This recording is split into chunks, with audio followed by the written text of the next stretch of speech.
1916, the population had plummeted to 497. The town went bankrupt in 1920. By 1926, just 425 remained. The city left behind. Pablo's riding shotgun, tail caught in the breeze. Midnight on the Athabasca, prairies, ghosts of the me. Gateway North. Before the highways, before the railroads, there was Athabasca. Athabasca is an anglicized version of the Cree name for Lake Athabasca in Canada, meaning grass or reeds here and there. Athabasca can be found in rural Alberta, Canada. A town carved into the elbow of the river, a last stop before the Arctic. They called it the Gateway to the North. There's a town in northern Alberta where the river still whispers stories, where the ghosts of sternwheelers drift through the fog, where the prairie meets the past and refuses to forget. For those who don't already know, sternwheelers are a type of paddle-driven boat with a large paddle wheel at the stern or the rear of the vessel.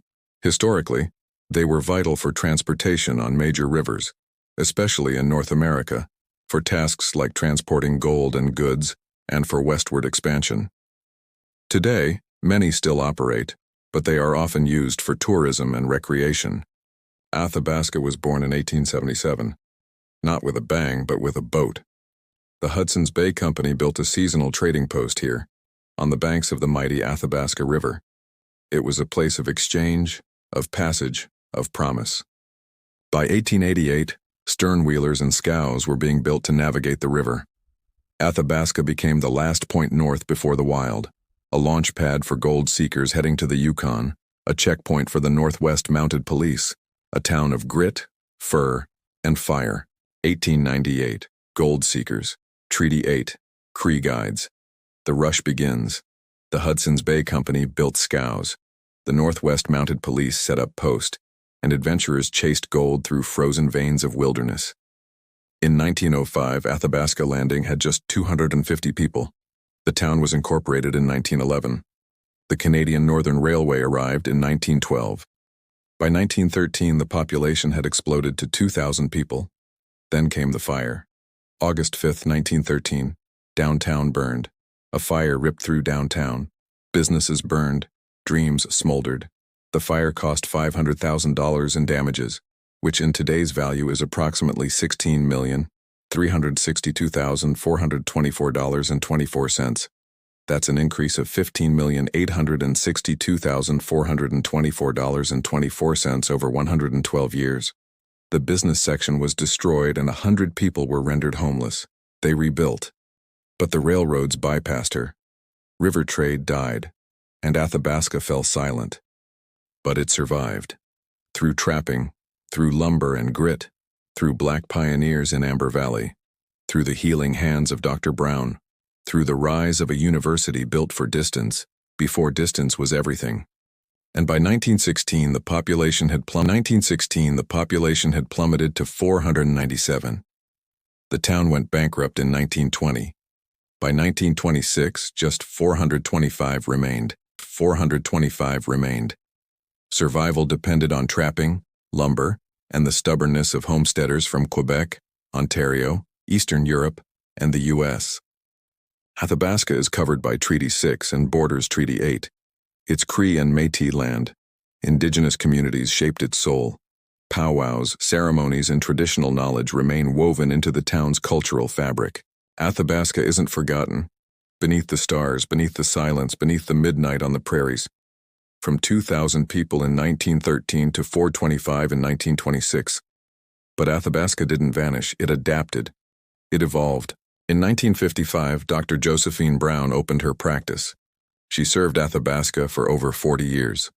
In 1984, Athabasca University relocated here, Canada's online university. A beacon of distance learning before distance became survival.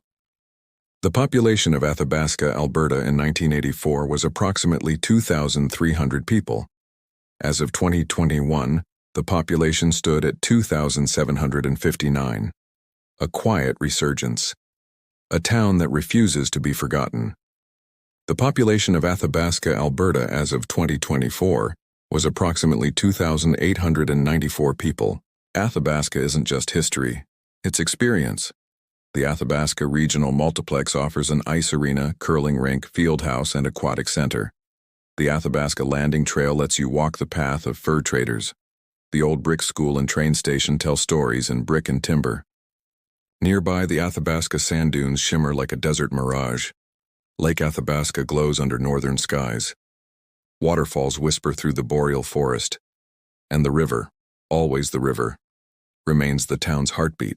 People here live with intention. Agriculture, forestry, and tourism drive the economy. ALPAC, the Alberta Pacific Forest Industries Mill, employs over 1,000 workers. Renewable energy and tech are rising. Families live in single homes, acreages, condos, and manufactured parks. Seniors have assisted living options. The cost of living is 14% below Alberta's average. It's affordable, peaceful, real. Healthcare is solid. A 24/7 emergency department, 2 clinics, diagnostic imaging, dental, chiropractic, and therapy services. Education spans 4 schools, Northern Lakes College and Athabasca University. Athabasca is a cultural hub. The Athabasca Art Walk, the music festival, theater performances, local cuisine, indigenous traditions. It's a town that celebrates its contradictions. Rural and connected, quiet and expressive, historic and digital. At midnight, the river glows. The deer wander. Pablo barks. The prairie breathes.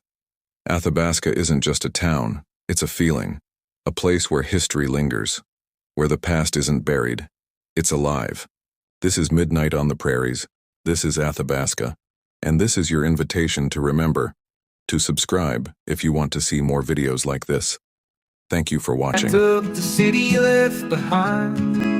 Pablo's riding shotgun, tail caught in the breeze. Midnight on the prairies, just you and me.